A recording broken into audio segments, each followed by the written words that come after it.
Justice had reportedly warned the Trump administration that Flynn could be vulnerable to blackmail for his connection to the Russian ambassador. Are you surprised by the resignation? What's your take here? Well, General Flynn has admitted misleading the vice president, but I think we have to look at this a little bit deeper.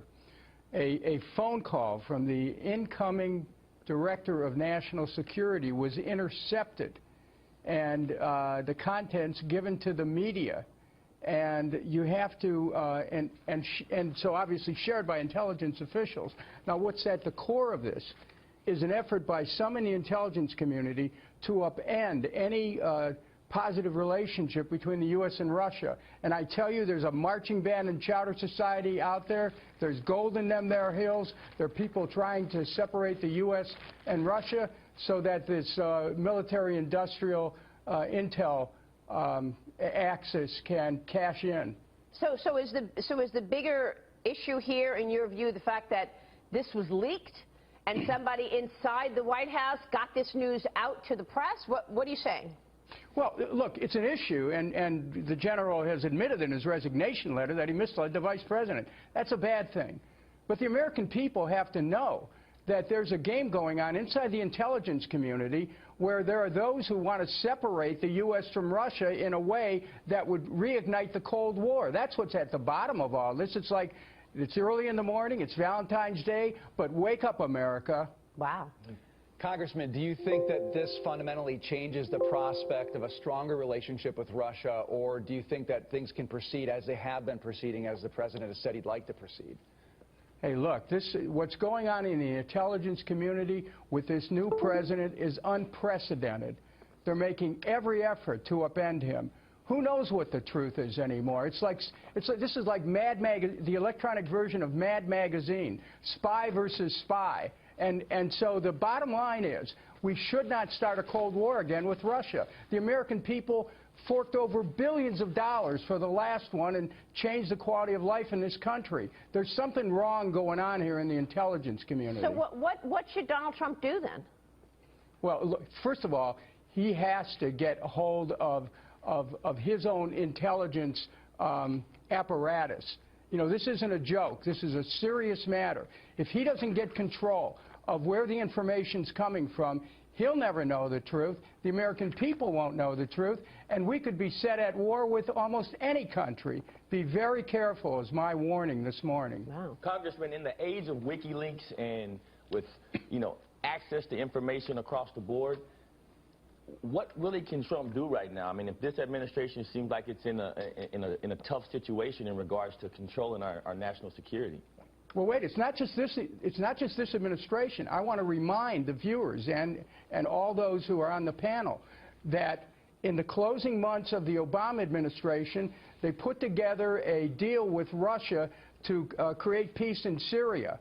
A few days later, a military strike in Syria killed 100 Syrian soldiers, and that ended the agreement. What happened is, inside the intelligence and the Pentagon, there was a deliberate effort to sabotage an agreement the White House made. This is like deep state. This is like some kind of a spy novel. But it's real, and the American people have to understand a game is being played with the security of our country. You know, Congressman, people are having so much trouble understanding what it is that they should be paying attention to. There's so much vitriol. There's so much hate throwing out there. And so we're looking at this, and people are, on one hand, saying the administration is in disarray. They don't know what they're doing. Look at how many mistakes they're making. The national security is at risk. We've got people who shouldn't have security clearance having security clearance. People are lying. What should people be focused on? Looking at all of this, what should viewers be taking away right now? Well, it's going to be very important that the president tells the truth. We'll be celebrating President's Day soon. One of the presidents we're celebrating is George Washington, who, mythically was said never to have lied, that he in fact chopped down that cherry tree. Well, the fact of the matter is we need to make sure the White House is communicating clearly to the American people about what's going on. But the question is the president getting the right information? And are there games being played inside the intelligence community to force American policy in a direction that's different than what the White House wants? We need to have closer ties with Russia. We can't be suckers in this, but we cannot also have certain people playing an agenda that separates us from our aspirations for peace between the two major powers in the world.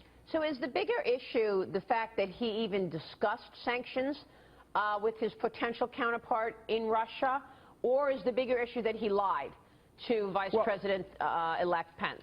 Well, first of all, news reports this morning indicate that one intel official who's secretly sharing his thoughts with the media said that he never talked about lifting sanctions.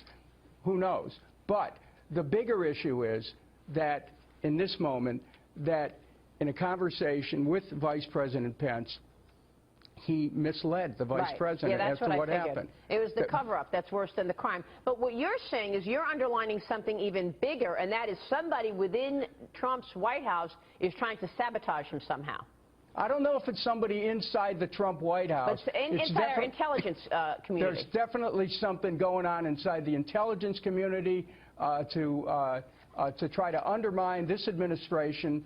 And we better, you know, this isn't about whether you're for or against Donald Trump. Right. Hello? This is about whether or not the American people are bystanders in a power play inside the intelligence community, the outcome of which could determine our relationships with Russia and whether or not billions of dollars are going to be spent in a new Cold War. Well, we know that the head of the CIA was against Donald Trump before he came into office, the former head of the CIA. Meanwhile, Hillary Clinton is taking jabs at Flynn's resignation. It started when a former aide of hers tweeted this: "Dear Mike Flynn and Mike Flynn Jr., what goes around comes around." He then included a link for a job opening at Domino's Pizza.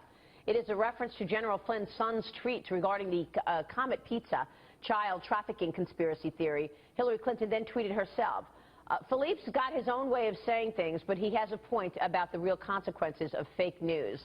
Congressman Kucinich, what do you make of this? Do you think Clinton should be weighing in on this? Well, look, what happened at Comet Pizza, that whole story was a disgrace. I mean, it really.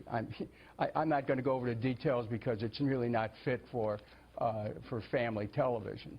But I will tell you this. This is a much more serious issue. And the White House, whether you're for Trump or against Trump, the White House is under attack from elements inside the intelligence community which are trying to elevate tensions between Russia and the United States, and at the bottom of that is money, is an agenda for somebody to cash in on conflict between the U.S. and Russia at any level.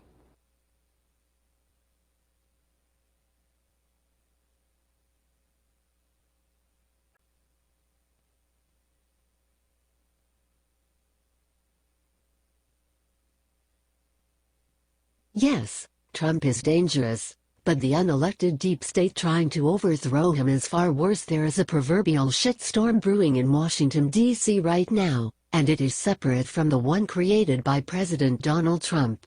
Since Trump took office, his executive orders have enraged Americans from coast to coast. While some of them were beneficial, such as ending the U.S. involvement in TPP, others, such as the travel ban, have caused unnecessary turmoil for innocent people.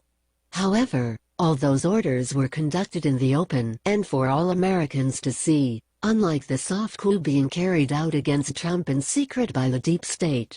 As Kasey pointed out last week, giving a clear admission of a soft coup in progress, John Schindler, a former professor of national security affairs at the U.S. Naval War College, who spent nearly a decade with the super-secret National Security Agency as an intelligence analyst and counterintelligence officer, and who still maintains deep connections to the intelligence community, readily admitted that senior elements of the intelligence community are engaging in treason against Trump. While there is no textbook definition of what the deep state is, Glenn Greenwald recently summed it up perfectly when he said the deep state